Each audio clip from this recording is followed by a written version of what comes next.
இன்னைக்கு உண்மையாகிறதுல ஊடக பத்திரிகைகள் நாங்கள் கேட்குறோம், பொதுமக்களையும் நாங்கள் கேட்குறோம். நாங்கள் அன்னைக்கு சொன்னது இன்னைக்கு உண்மையாகி விட்டதில்லை. இவர் திமுகவோடு முதலமைச்சரோடு நெருங்கிய தொடர்பு இருக்கிறார். திமுகவுடைய பி டீமாக இருக்கிறார். திமுக சொல்கின்ற வகுத்து கொடுக்கிற திட்டங்களை, சதி திட்டங்களை அதிமுகவை நீங்கள் அழிக்க வேண்டும், அதிமுகவை பிளவுபடுத்த வேண்டும், அதிமுகவை வாக்கு வங்கி சிதறடிக்க வேண்டும், அதிமுகவின் சின்னத்தை முடக்கு வைக்க வேண்டும் என்று நீங்கள் வழக்குகளை போடுங்கள். வழக்கு மேல வழக்குகளை போட வைத்தது யார் இன்றைக்கு தெரிகிறதா? யார் செய்தது? இது எல்லாம் ஓபிஎஸ் திமுகவுடைய ஒரு பினாமி. செய்தது யார்? இது அனைத்தும் செய்தது திராவிட முன்னேற்ற கழகம். இன்றைக்கு வெட்ட வெளிச்சமாக இருக்கிறது. ஓபிஎஸ்ஸின் பின்னால் யார் இருந்தது? திமுக, திமுகவுடைய தலைவர். இதுதான் உண்மை. நாட்டு மக்களுக்கு இன்றைக்கு துரோகம் தோலுரிக்க காட்டப்பட்டிருக்கிறது. துரோகத்திற்கு என்றைக்குமே ஜெயிச்சதாக சரித்திரம் இல்லை. ஒரு விதத்தில் நாங்கள் அதிமுக இன்னைக்கு எல்லாரும் இன்னைக்கு தான் எங்களுக்கு பொங்கல், தீபாவளி. ஏன்னா இப்போ நாங்கள் 2026 தேர்தலை வெற்றி தேர்தலை எதிர்நோக்கி கொண்டிருக்கிறோம்.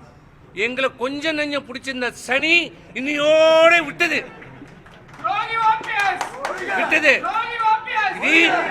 எங்களுக்கு பூசணிக்காய் சுத்தி திருஷ்டி சுத்தி போட வேண்டியதுதான். எங்களுக்கு எல்லாம் ஒழிஞ்சது.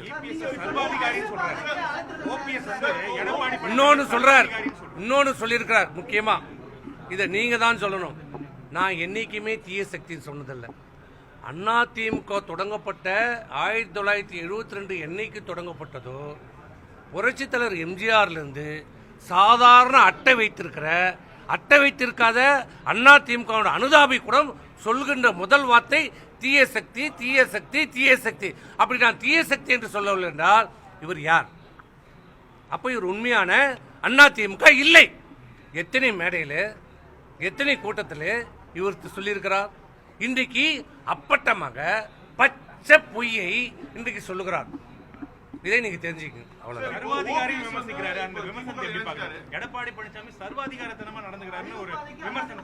துரோகி எதை வேணாலும் சொல்லுவாங்க.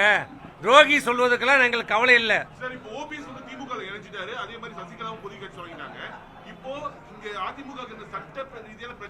எங்களுக்கு சட்ட பிரச்சனைகள் அனைத்தும், எந்த பிரச்சனை வந்தாலும் அதிமுக சந்திக்கும், எதிர்கொள்ளும்.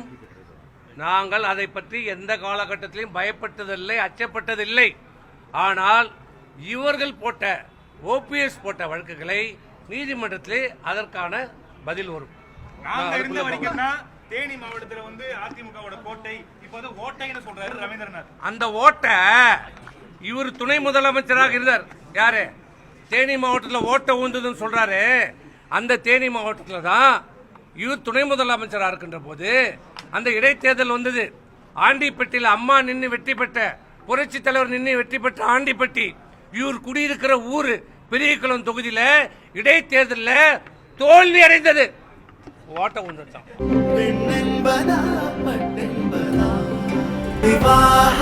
மணப்பெண்ணின் பிரத்யேகமான திருமணம் விவாஹா தி சென்னை சில்க்ஸ்.